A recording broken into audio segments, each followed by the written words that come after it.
getting better. Shouldn't you be mine?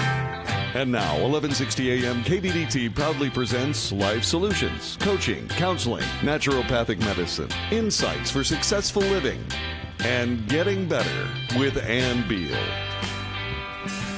Welcome. We are here today to let you know how to do well with family and friends or acquaintances when they disagree with your politics or they disagree with your statements about the world. Your convictions. Yeah, this is such an important show today, Ann. You know, I suspect that nearly everybody out there listening has experienced this at this point. Politics have become such a hot topic, and boy, it becomes so personal that we have a hard time navigating it sometimes, you know, even among our family members. Yes, and we want you to know how to talk politics in 2020 without losing family and friends. We've heard so many stories, especially one lately. Our daughter went to visit some family, and it was a wonderful time she had. And then the night before, after 6 days or 5 days of having a wonderful time with everyone, somebody popped the question and directly asked her who she was voting for. Now, she's young. And I told her later, you know, just because someone asks a question doesn't mean you have to answer it. The best question back would be, why? Because when you ask that question, 50% possibility it's not going to go well with the answer. That person's going to disagree with you. Right. And so you've drawn a line in the sand in a way. And so there's better ways to do it if you really want to know. But also, it's what we want you to know is get to know people. Get to know people. Find out what they're thinking, what they're feeling, because one thing that we know is that all your families and friends, they want what's best for this, for our country, for this government. They want the world to be a better place. They want our country to be a better place. And they just disagree with, you know, what's going on, how to get there or whatever, but you both have the same end goal, to have a wonderful country and a wonderful life for you, your friends and family and grandkids and kids and everyone. So how do you go about that? I have Dr. Jim Slaughter here joining me today, stress and anger specialist. Hey, what a topic today for that, huh? And it is so good to be with you, everybody. Thank you for joining us. And those of you who are watching on Facebook, great. And those who are listening in, we're so glad you joined us today. Glad to be here. So for you, I know that social media is such a dividing place for people, and it's ruined more relationships and divided more families and friends than we've ever seen, and a lot more than bringing people together. Yes, it has. And, we're finding more and more people posting political statements and ideas and their own convictions on social media these days. And invariably, it creates separation between people. Often, it does not make people happy to read your views politically. It makes them unhappy to read your views. And so, you know, there's a part of me that wants to say, drop it. No political advertising on social media. All it does is cause trouble. So we've already had comments on Facebook. If you want to go on Facebook and see the video, just go to Getting Better with Ann Beal. If you don't get a chance to see it, we're going to put it on Instagram and YouTube later. Yes. And so if you want to see us, even on the breaks, we are on Facebook on the breaks still talking. And the comment from Larry is, how'd you know? Because we're like, are you an outcast from your family and friends? Okay, so social media, by now, they did a study that just came back that says 78% of people are sick of seeing political posts on Facebook. I'm surprised it's so low. It may be higher.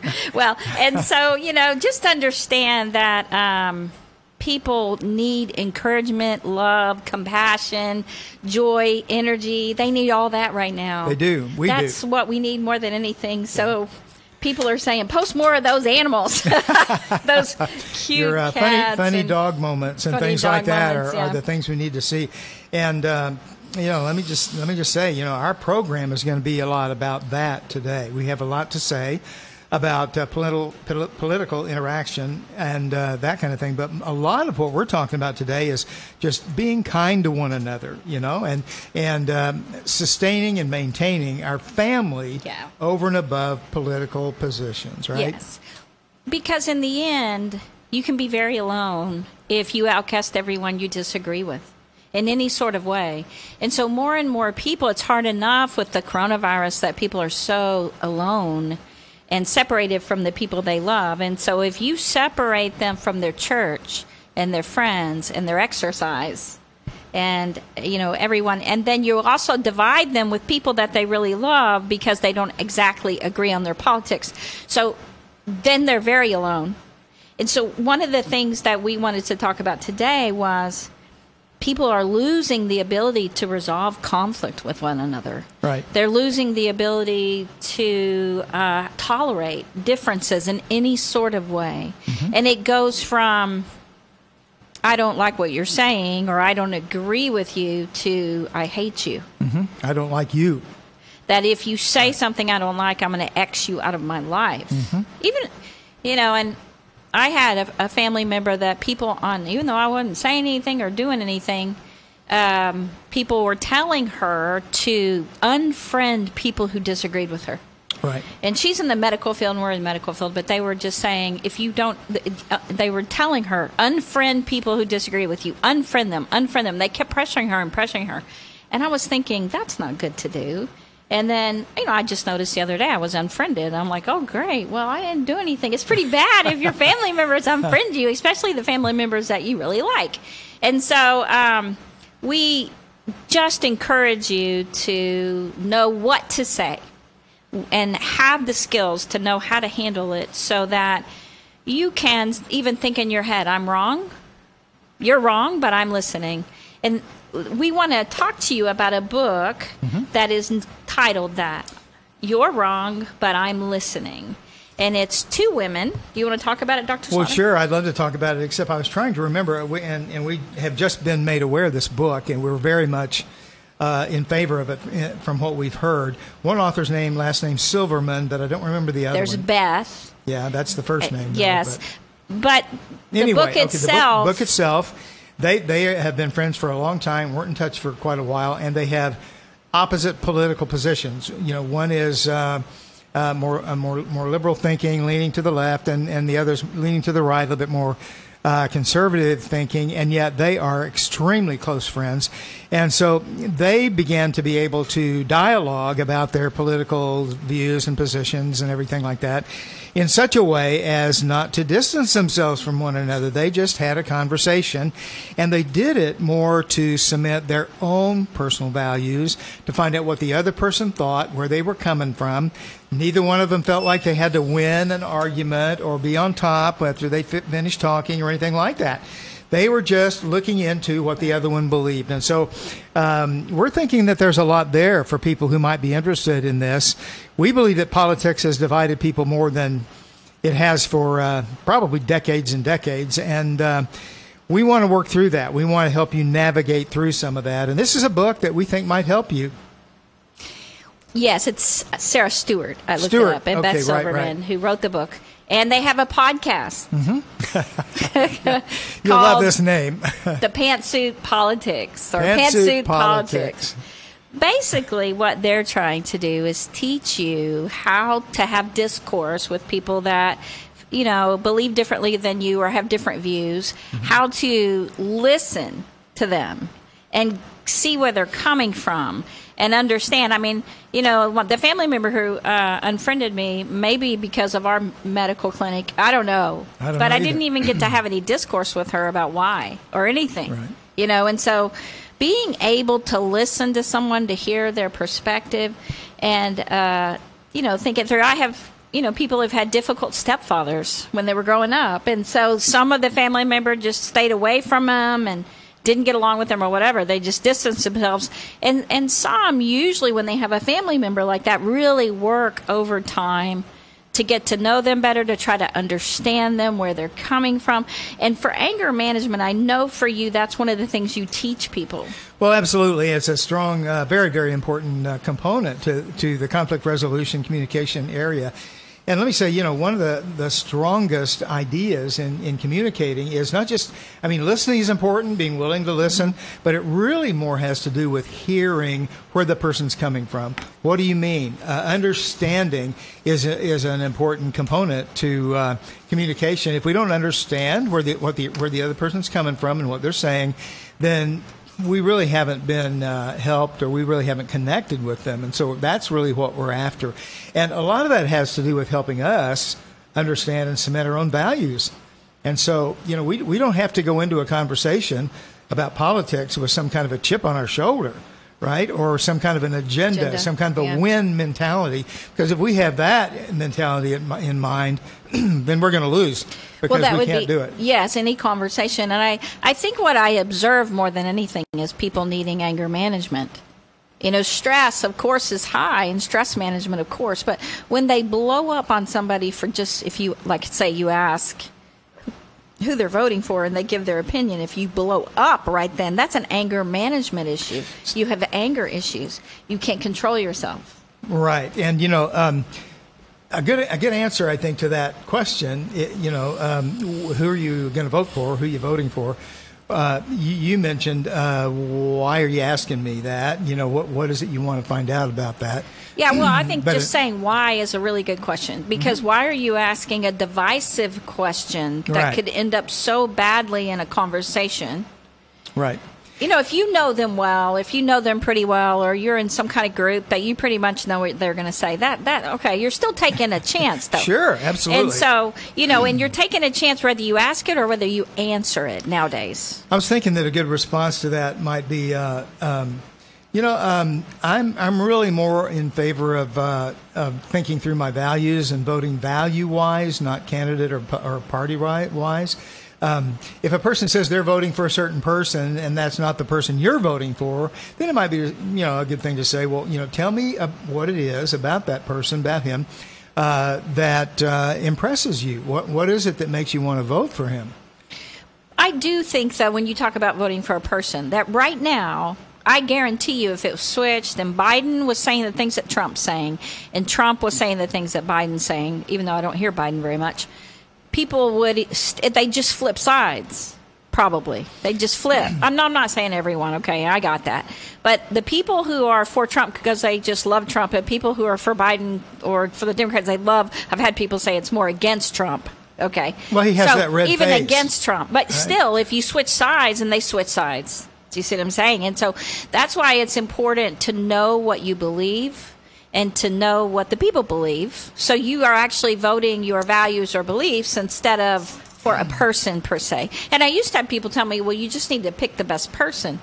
And I'm like, yeah, I want to know what comes out of their mouth, and what they feel and what they plan on doing. Because even if they're a good person, if they want to take all my freedoms away, I don't want to vote for them. Right. And, in order to be able to make a decision about who you think the best candidate, the best person is, you have to have a value structure, because that's the way you decide who you think the best person is. That's why you start with you. You start with you. Right. Really knowing what you believe and why you believe it. Which is, I hear people say, either side, I've been a Democrat all my life, I'm just going to stay a Democrat, and I'm a Democrat. And I said, well, I used to be a Democrat. So I look at it and I think it's changed so much. So, do you know what you believe? Or are you just voting for a party? Okay. Whether you're a Republican, Democrat, Libertarian, or whatever. And so to know that, and I always would say, like other people say, that I didn't leave the Democrats, they left me. But I do think that understanding, first of all, what you believe, so when someone else disagrees, you're so grounded in what you believe, it's okay. Right. And I do have a lot of really good friends that feel very differently from me, and I don't mind listening to them, and I hear where they're coming from. I also know that they're watching MSNBC and CNN. And if I was watching MSNBC and CNN, I would feel exactly like they do. I'm a human. And so I think it's important to put yourself in another person's place and be able to see where they're coming from and what they're learning, and mostly their heart for the kind of people they are, and be able to respect them as a person and be kind and gracious so that you can be a good person and spread. Because people listen to good people. They listen to people that they care about. If you alienate them, they don't listen. Right. And so you didn't watch the clock. Well, it's 12:20. No, down there. Had time. I missed it down here. Yeah, do you need to turn it? Well, I can't see it because of my glasses.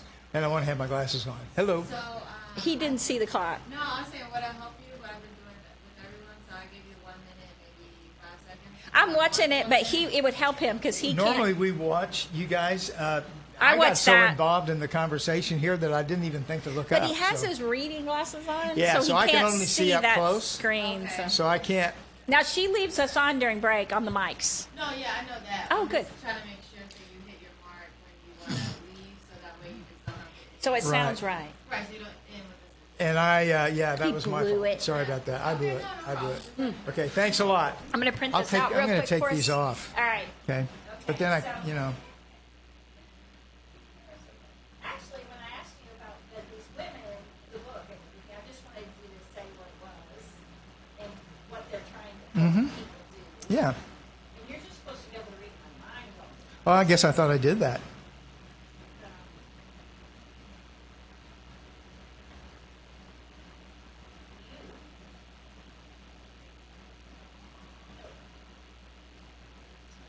Is it easier to see if I do it like that?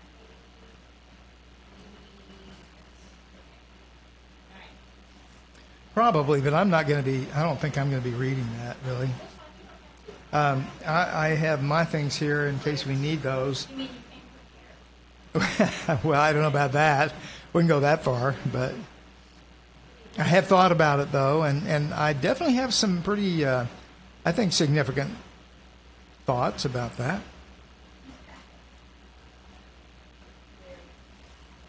I overcame. I'm going to go grab this. And then I had another New York Post that I want to grab that I had ready.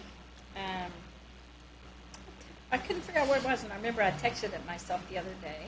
Okay.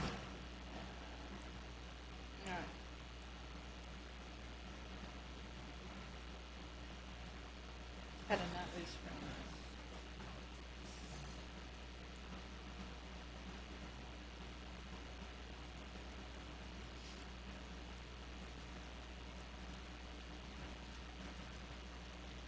All right. Katie texted me back. Oh, she did. Yeah.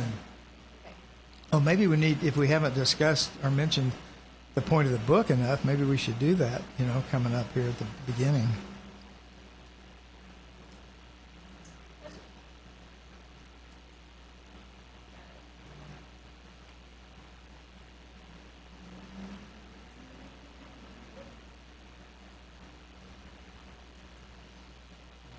Sometimes when I print it, okay.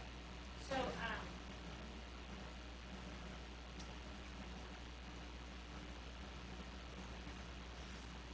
Number one, don't take lessons from the media how to resolve conflict.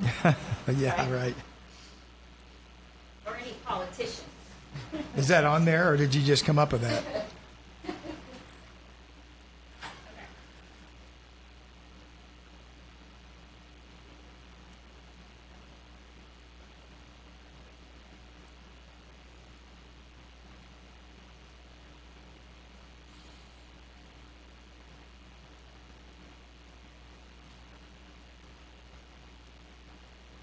I think it's important to remind them that politicians are not their friends, Right. that they're Thank you. Had a little work to do. To admit it's getting better, a little better all the time. And now here's more Getting Better with Ann Beal on 1160 AM KBDT. We were talking on break. Number one, don't take lessons from politicians or the media on how to handle your friends and family when they disagree with you. No. Don't do that. They just chop them right to pieces and chop them down. Yeah, and this reminds me that politicians are not our friends. Our family are our friends. Politicians are not our friends or our family, and so No, they're to not. have an allegiance that goes with them over and against our family is really backwards. In fact, it's unbiblical. The family is such a basic foundational element in the topic of the scriptures, and so we really want to focus on our family and connect with them and make sure that we are still friends with them. The politicians, they're not our friends. They're politicians. No, they're not our friends, and they come and go. And that's not to say that there aren't good politicians. I'm not saying that. I'm just saying that they're not in the same category or class as our family members, as my brother and my sister. Well, my dad, we don't my know mom. them really, do we? No, I mean, they're just all. acquaintances. Yeah. And so what we're just read about we're them. hoping for is for them to do what they say, right? Whatever that Yes. is that we want them to do. Yes. So, but if you lose everything in the process, but your candidate wins, you're still a very miserable, lonely, sad person. And so it's important to put your relationships as priorities, put your political differences aside. There was a time, of course, we've mentioned that people didn't talk about politics or religion. Right, those two categories were off limits, and that was kind of a standard thing. People wouldn't talk about those things. And the reason I was thinking this morning, Ann, is that those are the two subjects that are the most dearest to our hearts because they're so personal for us. Yes. Religion, politics. Politics has to do with our values, and so both of those things are so personal Yes. that they're hard to talk about sometimes. Well, and I think it's gotten to the point where people are afraid. So fear drives a lot of things. And that's why if someone brings up politics or religion, you just got to know it's a very deep, deep, deep trigger for a lot of people. Right. So you got to be careful when those come up. If you know that what you have to say might divide, and that's where you want to tread carefully. And political differences, there was a time when you could politically disagree, and you can disagree. We have lots of friends that we disagree, and we're able to, but it's got to be people who are, it's okay. They know what they believe. You believing something different isn't going to upset them. It's not going to affect them per se, but it brings them closer to you to understand you. Right.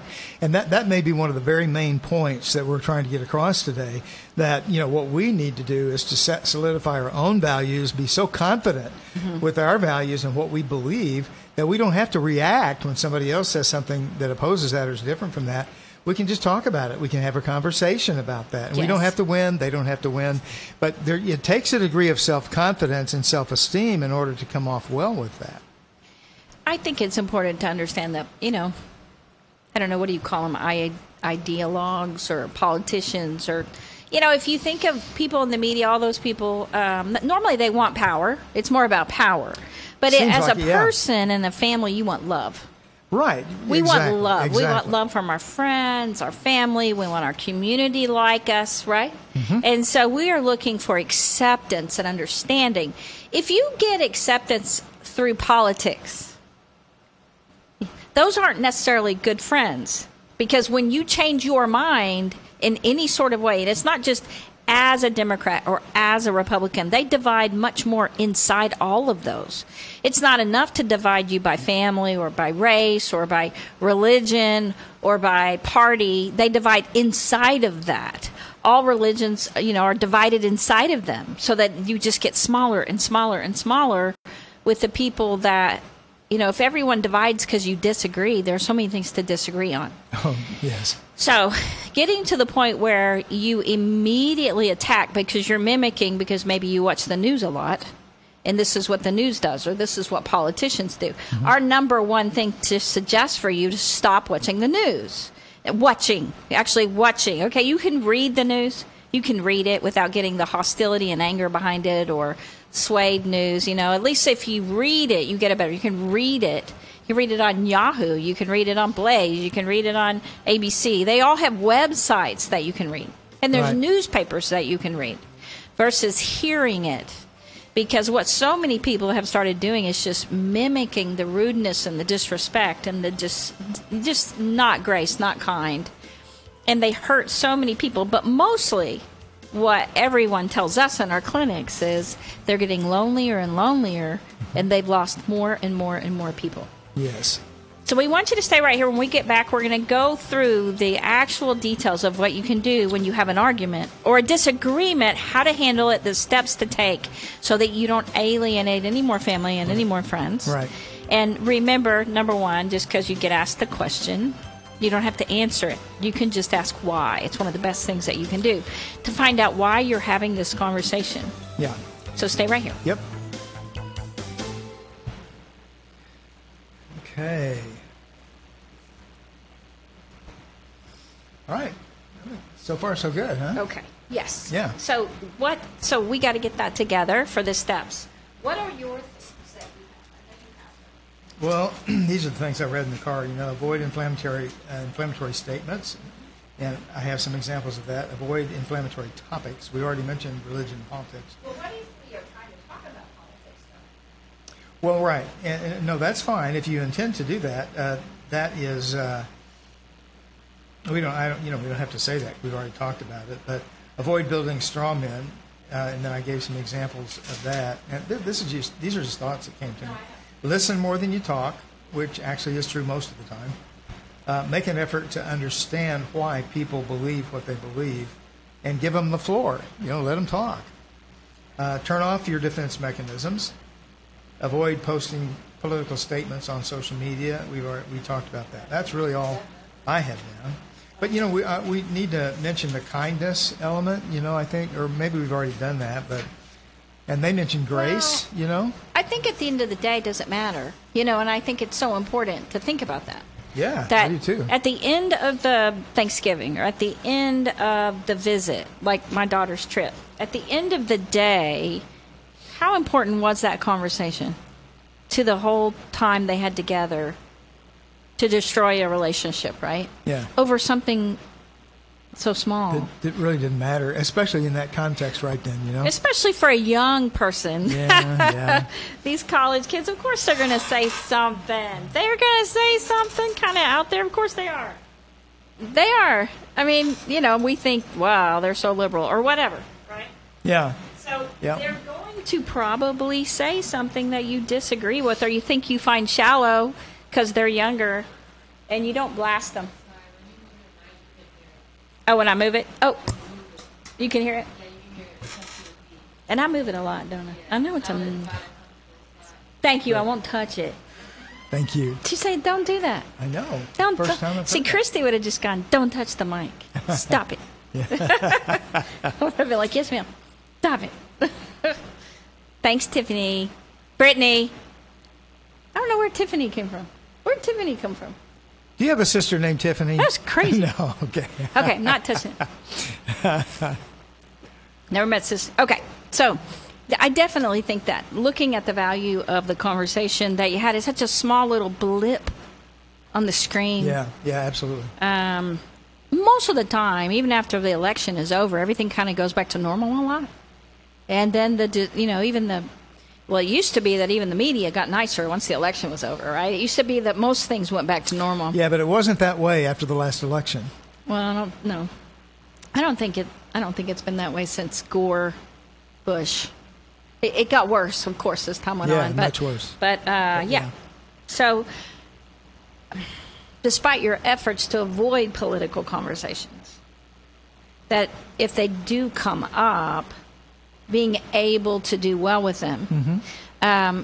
For your anger management, you have people that have trouble with conversations anyway. Mm-hmm. So you have these things that you take them through so that they can do well in those conversations. And the odds are people have trouble that have these kind of responses. They probably have trouble in other conversations. Well, they do. They do have across the boards. They have trouble with it. People go into a conversation. Do we need to stop?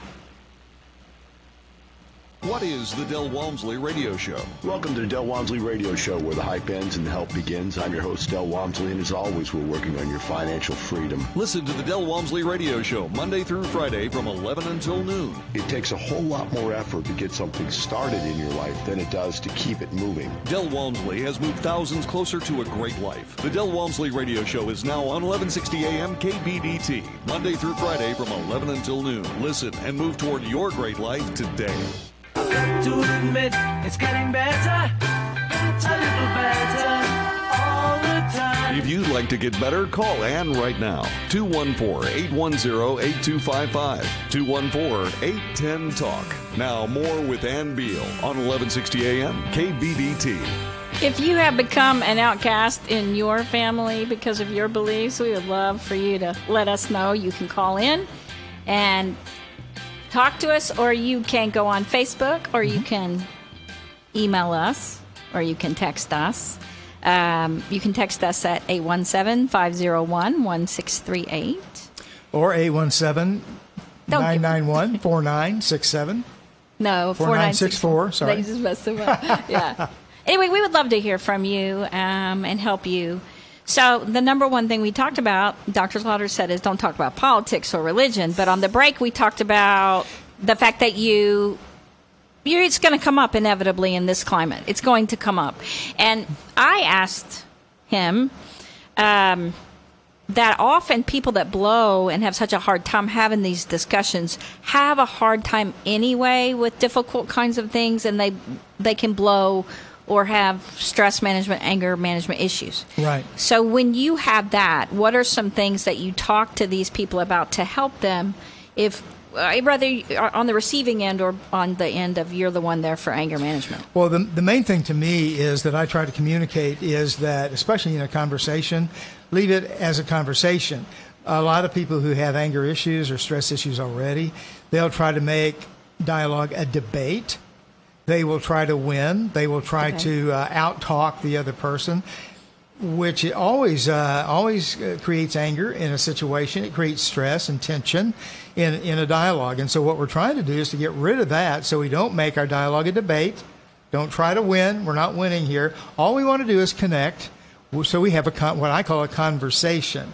I would like to find out what they think. I'd like, if they want to know, what I think, and we talk about that. That's all. Well, usually when you have a conversation, it's to get closer. You're trying to connect with the other person. Right, exactly. And so you bring up what comes in your head, but you don't always have to say what comes in your head. No, some things are better thought than said, right? Yes, because if you think it and you wonder, there's lots of ways to find out who someone is voting for per se. It gives you, as you get to know them, you'll know what their views are like. You'll know if they're more conservative or if they're more, whatever. They'll say it over time, and you don't have to force it out and make it a debate. Right. And, even if you disagree with them, you can be like, especially if they're young, you can be like, okay, they'll learn, right? Right. In your own head. So part of it is in your own head being able to process through the information when it comes in your mind to know how do I, and why am I asking that? Because I think one of the main things, when people ask things, they don't necessarily know why they're asking. The thought comes in their head and they'll say it. And so my suggestion is think about what you're going to say. Don't say it. If it's political, if it is, you probably want to take it, think about it, and reword it so it comes out in a different way. Would you agree with that? Oh, yeah. I think sometimes when we give people a piece of our mind or what we're really thinking, it's a part of our mind that we probably we can't afford to give up, right? But so the thing is, I think we have to be careful about what we say and how we say it. Tone of voice means a lot. Mm-hmm. I can imply that I think another person's an idiot just by the way I say something, right? Yeah. And so we use a lot of inflammatory speech that needs to be cut out of our political conversations that we have. There are things that are just, they inflame people. They make people angry just because of the statement itself.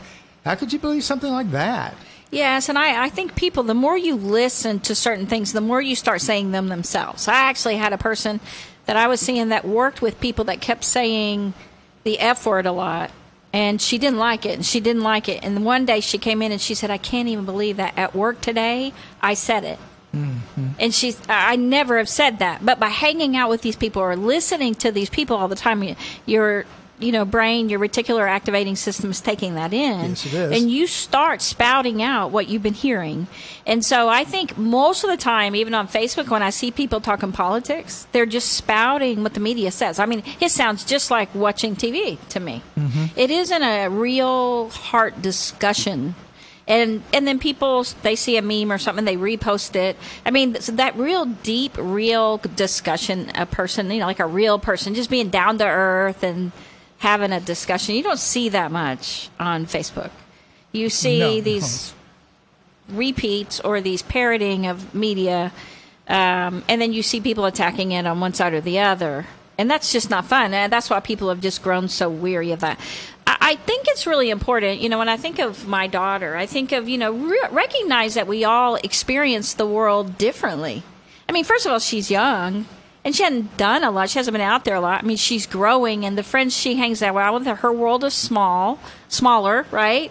And if you're in your 60s, you've been through a lot, and you see things differently. And if you own your own business or whatever, you're going to be very different than like a 25-year-old per se. Right. And so everybody experiences the world differently. And we live in Texas. Let's say you live in a liberal state, whatever. Wherever you're living, your experience is going to be different than them. And they're watching different shows. They're watching different I guarantee you 20-year-olds are watching different shows than 60-year-olds. Probably so. And even the different kind of news. Often they'll read it on Reddit or whatever, wherever. And experience has a lot to do. You know, Katie, they set her up. Okay, they didn't mean to, though. I don't think it. I don't think it was planned out. But, what? Yeah, but there can be a setup, and so you know, some people who are older, had more experience in dealing with controversial things like that, might have been able to protect themselves a little bit better. But our daughter, she was just being honest. And the guy beat her up for it, you know, and that's terrible. Well, and I have people that have asked real direct. They're usually not real skilled socially with, you know, kindness in their language a lot. Right, you know, they're just not real careful with what they say. And, you know, I had a man I liked a lot that lived in California. He just straight out point blank asked me a question that I knew if I answered it correctly, like what I really believed, he was going to blow on me, right? Yep. And so I sat there and I said something stupid like animals. I mean, I was so worried about upsetting him. I said, he's like, what's the most important thing to you? Like, and I was like, animals. It was dumb. Everybody around me started laughing. You like animals, I know. Because I could tell that, you know, I knew how he was, right? And so I think that people that can't put things in really nice ways, or they can be socially awkward, they'll ask these questions they shouldn't ask. So I think, and have realistic expectations of family members. I mean, you know how they are. If they're your family, you already know their limitations. You pretty much probably already know how they feel about things. And so and you know if they will listen to you at all. Because I think a lot of people on Facebook don't listen to anybody else, really. Yeah, they're all just spouting their own views. And so, and I think I know that I have family members that they will not listen to me, right? And so if they ask me those questions, I don't want to alienate them, you know? Right. And so part of it is realizing these relationships, what they're like. You know, it's not a make-believe family like you want it to be. It's your real family. So you want to treat these people, you know, humans get frazzled. They get tired. They can get hungry. They can have a hard day. They can be physically or psychologically challenged, Sure. you know.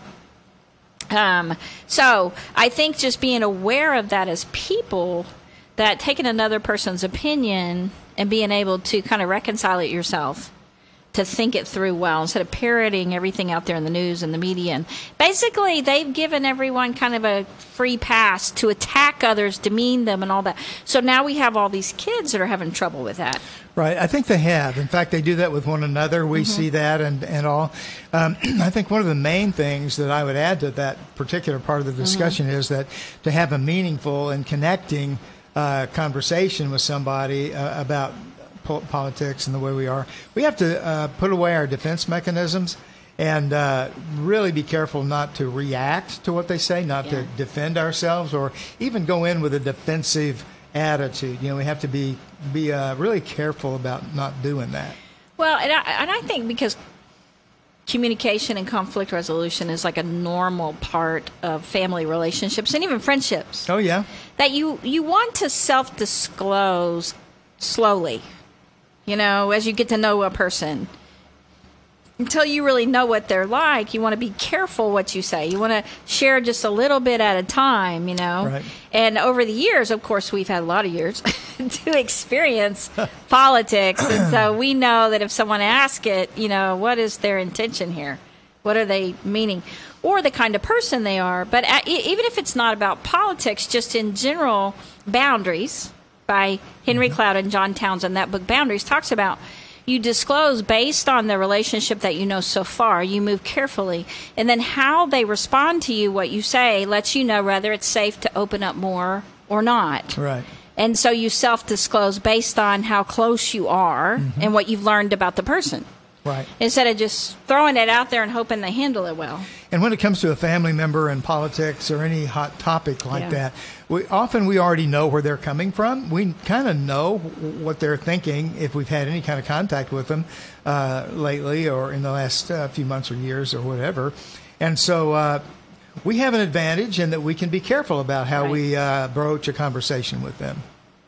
I think also that old adage, just, avoid battles that you don't have to fight. Sure. Right? Like, if you don't have to talk about it, don't bring it up. I mean, I would say avoid those that you tend to not, that get into a win-lose, as you were saying. Yep. I would say avoid those conversations if you can. Right. And, we've had people say, like the question before, who are you going to vote for? We've had people say, what did you think of the election? I mean, those are charged questions. Yes, because usually those people have an agenda when they ask questions like that. Yeah, usually someone that asks that is on the other side. Right, and so exactly. It's a strange question, and it's a hurtful question because you already know that you already feel bad that your candidate lost, and the other person is kind of rubbing it in. Same thing with football. Yeah. If I called you and the Cowboys had lost, Cowboys and the Eagles, or the OU, like OU had lost. Oh no, because let's say I was your brother who went to OSU and they won, and he's calling you. What do you think of the game? Now you put up with that from your brother, then you guys, you've done that for a long time. But if it was kind of set in a, I don't know. Well, yeah, let me just say that we don't talk about that. We don't watch OU-OSU games together. We don't do that. Because you don't. And that's the reason. We don't want to have that be an issue. And sometimes that's a little difficult because it's a subject near and dear, right? So you don't fight battles you can avoid. Is that how you say it? You don't fight battles you can't win, or you don't fight battles if you can avoid them. Well, you don't go there if you've already won the fight. Why rub something in, And OU wins a lot and stuff like that. I don't call my brother and say, what'd you think of the game when we win? I don't do that. Well, because the damage is so, like, let's say you do have that conversation, he hurts your feelings. I mean, it's just it wasn't important to life. Yeah, why even go there? Why do that? And that's where when you're going to say something to somebody and you're causing conflict, you don't want to do that unless it's very important, in my opinion, because you're going to harm the person or you're going to harm the relationship. And nowadays, people can cut you off pretty quickly. So, anyway, but you could go ahead. I was just going to say, when we're thinking about our family, right? We really want to have kindness on the front burner when we connect with them or when we talk with them. We're not looking to win. We're not looking to debate and win anything. We're just looking to be kind to them, to hear from them, to find out what they think and why, that kind of thing. And we're wanting to connect. We're wanting to preserve that relationship, preserve that family. Not divide that family. You don't want to divide. I mean, you want to keep your friends and family, right? That's what we want to help you to do. You can, and we've had people talk about this, that they establish ground rules for discussion before different events. But you can also do that in friendships, in relationships. I know that the women who wrote the book, You're Wrong, But I'm Listening, they listen to each other. One's a Democrat and one's a Republican. Yep. One's left-leaning, one's right-leaning. They've been friends since college. And they are able to talk about politics, but they want to have a sane discussion and be real. And when you do that, you can handle it well. Yes. And you're just getting to understand the other person better. And this is one of the things that I find that you don't see so much anymore, people trying to understand the other person. Like I have asthma, and so as soon as I can, I take that mask off, right? Because it causes me, I start having trouble breathing. Now, I haven't had anybody yell at me, but I've seen a lot of people saying that people yell at them, you need to put that mask on, and they don't even ask them if they have trouble with the mask.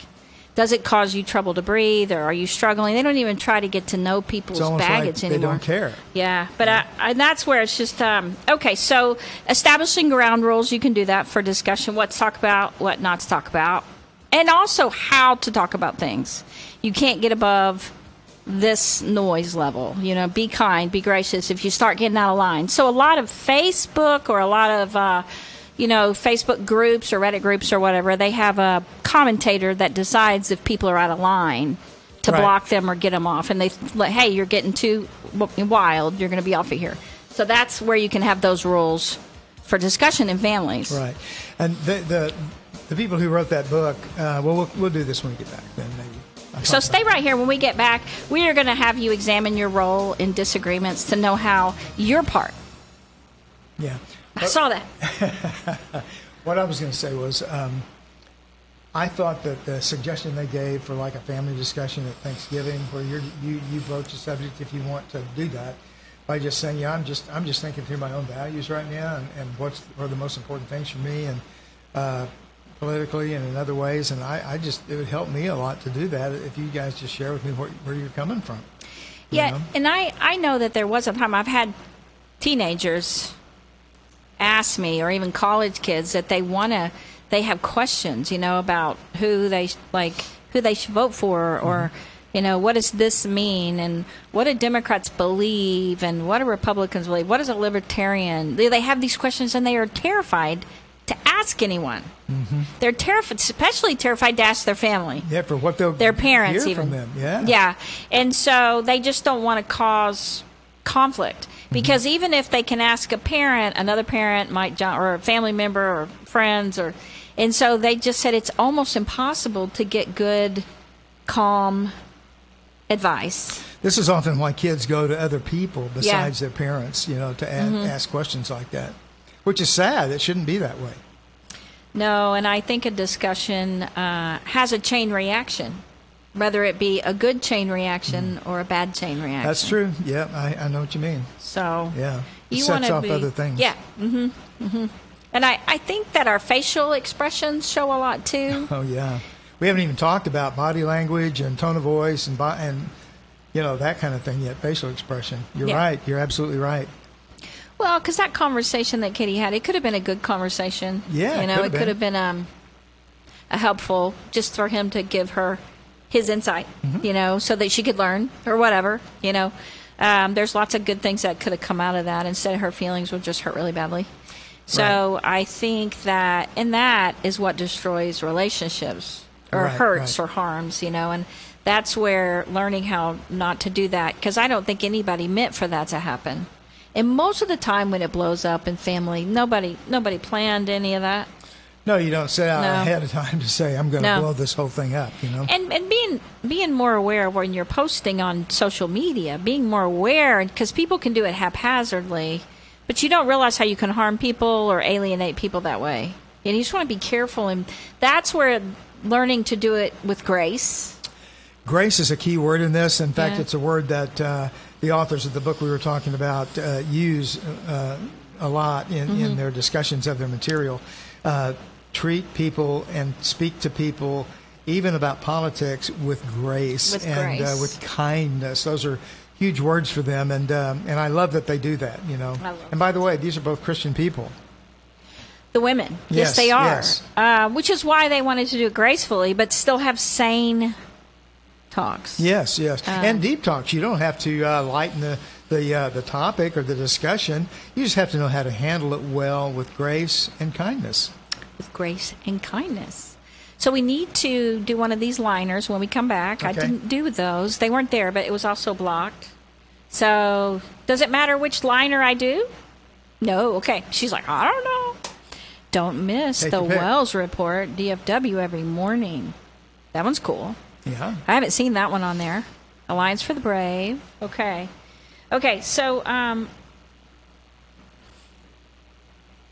when it comes to conflict, I think that it was... Thank you.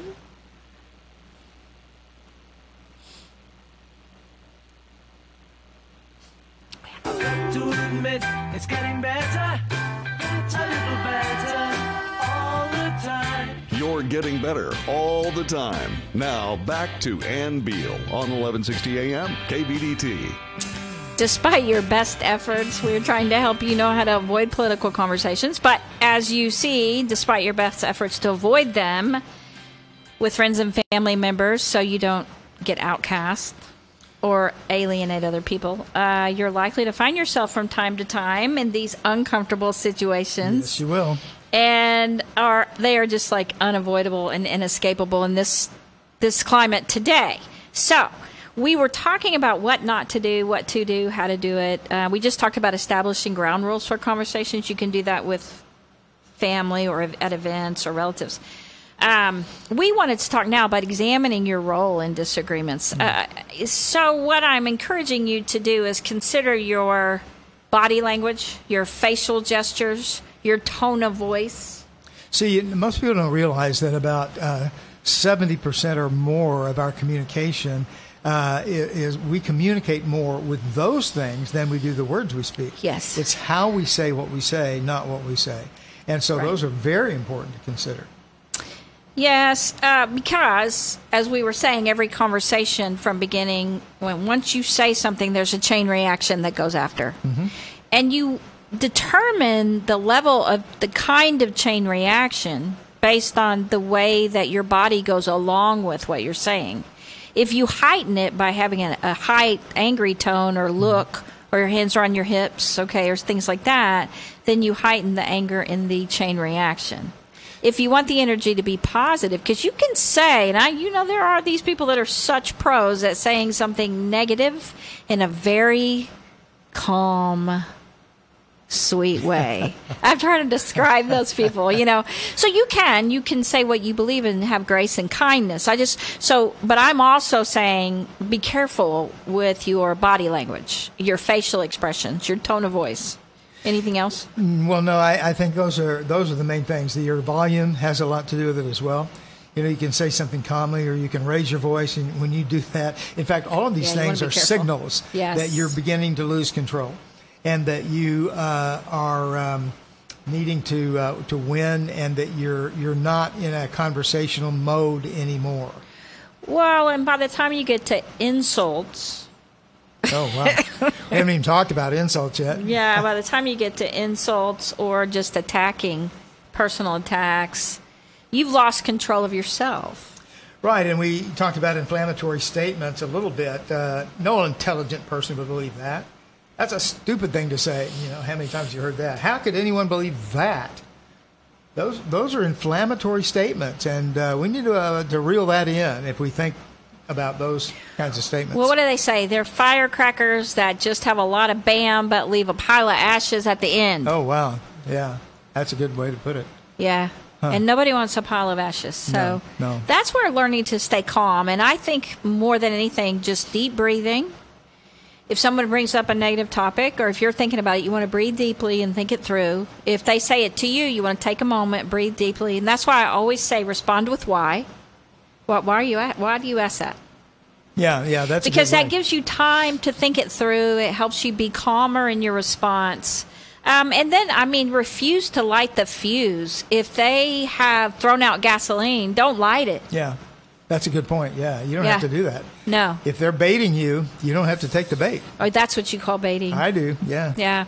I think just not adding the fuel. If they've already got fuel there, then this is a trigger for them. Yep. And you don't want to add fuel to it. You can stop it right then and say, I just don't want to talk about politics. I don't talk about politics.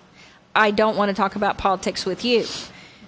So you kind of ignore those. You don't respond by answering their question. You change the conversation. Yeah, and you can be honest. You can just be right up front and honest. I don't think this may not be the best time to talk about this. I don't think we're prepared to talk about this. Maybe there's some other direction we need to go. I would say, oh my gosh, you're just going to get your blood pressure up. We're not going to talk about this. Let's talk about how is your mom doing, right? How is she? So you just want to change the conversation. Right. And we want to help you get better. You definitely don't want to have aggression toward family members and friends. You want to learn to bring it down. And just really, number one, check yourself. Find out what you believe. That's Take right. it easy. Bring yourself down. Recognize we all experience the world differently. And to have real expectations of friends and family, what they can and can't do. If you need to change it, avoid false labels. Right. And establish ground rules. Yeah, I was just going to add to some of those things. We can consciously relax ourselves, relax our muscles, and so we can add to the value in our conversation by doing that.